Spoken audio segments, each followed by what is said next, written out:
Want to study in Germany? Then Excella is the best option. Admissions with scholarships available. Call 9881 96666.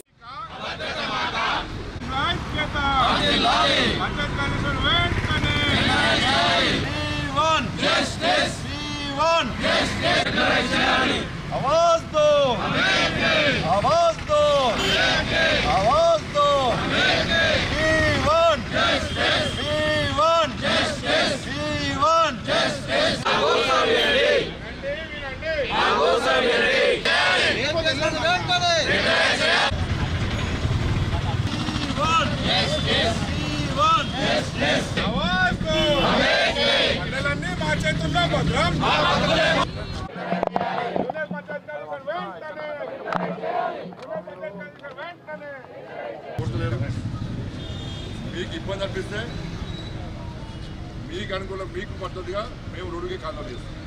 మీకు న్యాయం చేశాక మేము ఆందోళన చేస్తాం.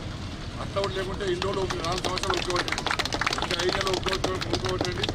ఇలా మన ప్రభుత్వం వస్తుంది, మీ ప్రభుత్వం వస్తుంది. మీ న్యాయబద్ధ డిమాండ్లను పరిశీలించే బాధ్యత రాష్ట్ర అధ్యక్షులుగా నేను మీకు హామీ ఇస్తాను. ఇది మనం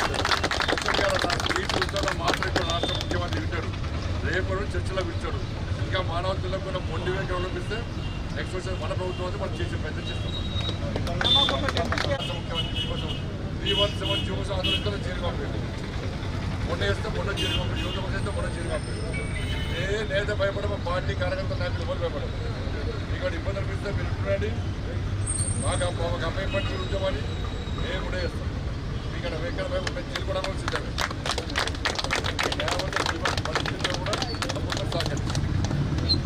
తిరిగి ప్రజల ఆశీర్వాదం వచ్చేది మోడీ రాజ్యం కర్ణాటకలో రాబోతున్నది. ఎట్టి బస్సులో కర్ణాటకలో భారతీయ జనతా పార్టీ ప్రభుత్వం తిరిగి ఏర్పడబోతున్నది. దాదాపు 7-8 నియోజకవర్గాల్లో నేను కూడా పార్టీ బాధ్యత తప్పైపోయింది కాబట్టి నేను కూడా ఎన్నికల ప్రచారం చేసి రావడం జరిగింది. మోడీ గారి యొక్క పర్యటన తర్వాత, అమిత్ షా గారి యొక్క పర్యటన తర్వాత, జేపీ నడ్డా గారి యొక్క పర్యటన తర్వాత ప్రజల్లో కూడా పూర్తి మార్పు వచ్చేసింది. దాంతోపాటు కేంద్రంలో తిరిగి ఏర్పడేది భారతీయ జనతా పార్టీ ప్రభుత్వమే. ఇక్కడ కేంద్ర ప్రభుత్వం యొక్క సహకారంతో రాష్ట్ర ప్రభుత్వం అభివృద్ధి చేస్తున్నది. ఇవాళ ఇక్కడ మళ్ళా కాంగ్రెస్ పార్టీ ప్రభుత్వం ఏర్పడితే అభివృద్ధి కుంటుపడుతుంది, అభివృద్ధి ముందుకు సాగేటువంటి అవకాశం లేదు. బట్ కేంద్రంలో ఏర్పడే ప్రభుత్వమే మళ్ళీ తిరిగి భారతీయ జనతా ప్రభుత్వం ఇక్కడ ఏర్పడితే మాకు అభివృద్ధి ముందుకు సాగుతుందన్న విషయాన్ని, సంక్షేమ పథకాలు అమలవుతున్న విషయాన్ని కర్ణాటక ప్రజలు గుర్తించారు. దాంతోపాటు కాంగ్రెస్ పార్టీ యొక్క మైనార్టీ సంతుష్టీకరణ విధానం ప్రజలు గుర్తిస్తున్నారు, గమనిస్తున్నారు.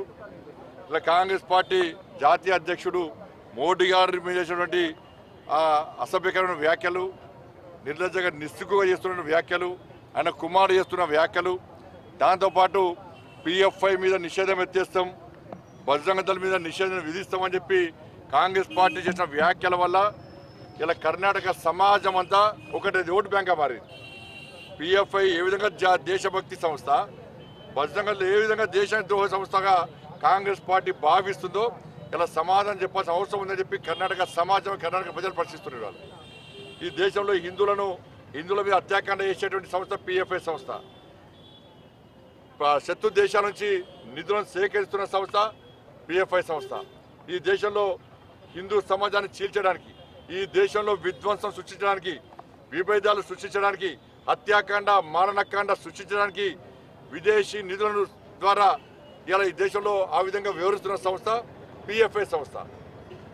ఇలాంటి పిఎఫ్ఐ సంస్థలను, ఈ టెర్రరిస్ట్ సంస్థలను, టెర్రరిస్ట్ సంబంధాల సంస్థలను, ప్రత్యర్థి దేశాలతో నిధులు సేకరిస్తున్న సంస్థలను అడ్డుకోవడానికే బజరంగ దళం ఉంది వాళ్ళు.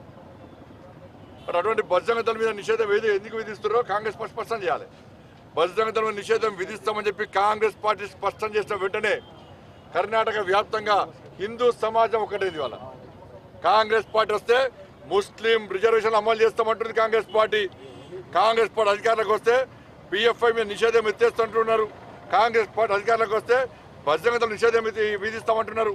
ఇవన్నీ విధానాలు చూసిన తర్వాత మాకు ప్రజాస్వామ్యం కావాలి, ప్రశాంతమైన వాతావరణం కావాలి, ఈ రాష్ట్రంలో రామరాజ్యం రావాలి, ఈ రాష్ట్రంలో మోడీ రాజ్యం రావాలని భావించే ఇలా మళ్ళొకసారి కర్ణాటకలో భారతీయ జనతా పార్టీ ప్రభుత్వం రావడానికి ప్రజలందరూ సమాయత్తమైనారు. 10వ తారీఖు జరిగే ఎన్నికల్లో భారతీయ జనతా పార్టీ పూర్తి స్థాయిలో గెలవబోతున్నది. ఇలా భారతీయ జనతా పార్టీని అడ్డుకోవడానికి కాంగ్రెస్ పార్టీకి ఈ రాష్ట్ర ముఖ్యమంత్రి బీఆర్ఎస్ పార్టీ నిధులను పంపిస్తున్నాడు, పైసలు పంపిస్తున్నాడు.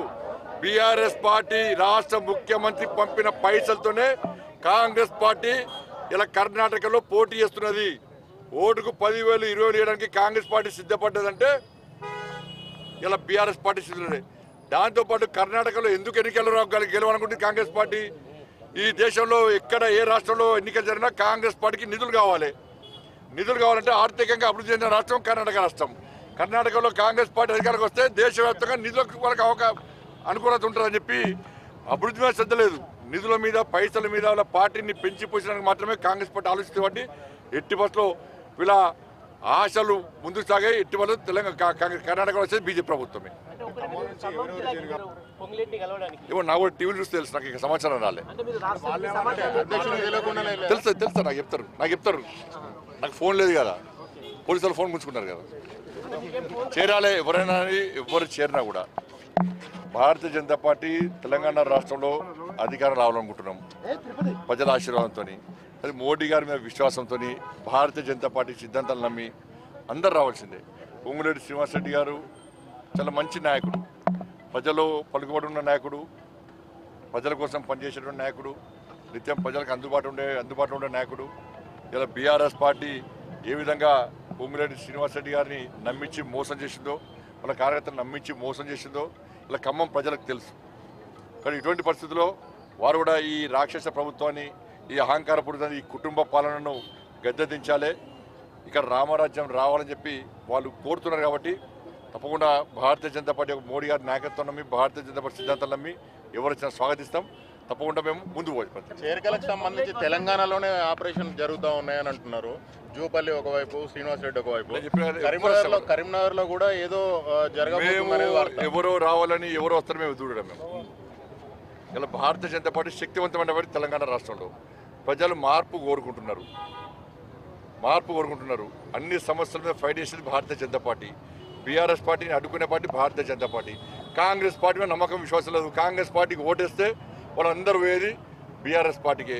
కాంగ్రెస్ పార్టీ నాయకులే స్పష్టం చేస్తున్నారు ఏమని, మేము బీఆర్ఎస్ పార్టీతో ఎన్నికల్లో కలిసి పోటీ చేస్తాం, కలిసి అధికారాన్ని పంచుకుంటాం. బీజేపీని అడ్డుకోవాలంటే బీఆర్ఎస్ పార్టీతో కలిసి ఉండాలని చెప్పి వాళ్ళ నాయకులే చెప్తున్నారు. కాబట్టి కాంగ్రెస్ పార్టీకి ఎందుకు ఓటేయాలి? ప్రజలు బీఆర్ఎస్ పార్టీ మీద పూర్తి వ్యతిరేకతలు ఉన్నారు.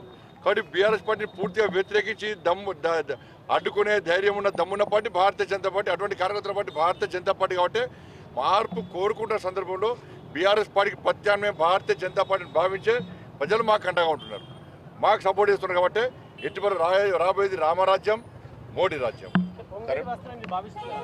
రావాలని కోరుకుంటున్నాం, ఆహ్వానిస్తున్నాం. సమాచారం ఎవరి పని వాళ్ళు చేస్తారు. సమాచారం ఇవ్వాలి ఏమన్నది ఇవ్వకుంటే తప్పేమున్నది. ఉమ్మడి కరీంనగర్ మాకు కావాల్సింది ఈ రాక్షస రాజ్యం వల్ల కుటుంబ రాజ్యం రావాలి, పేద రాజ్యం రావాలి. మాకు కావాల్సింది అందరి ఆలోచన ఒకటి, అందరి లక్ష్యం ఒకటి.